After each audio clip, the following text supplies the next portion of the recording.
النهارده جبت لك وصفه حلوه قوي للبتنجان من غير زيوت كتير ولا قلي. هي معلقه واحده بس اهي.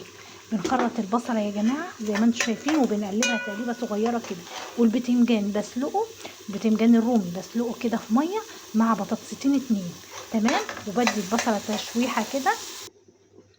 انزلي عليهم بقى بفصين كده من الثوم واديهم تقليبه حلوه لحد ريحتهم ما تطلع.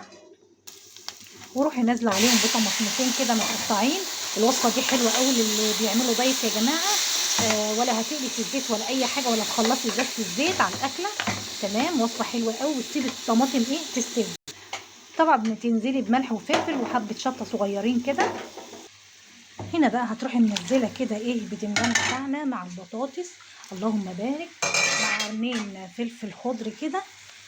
وقلبي كله ببعضه ودخليها الفرن. حاجه بجد بقى عظمه وبألف هنا وشفا.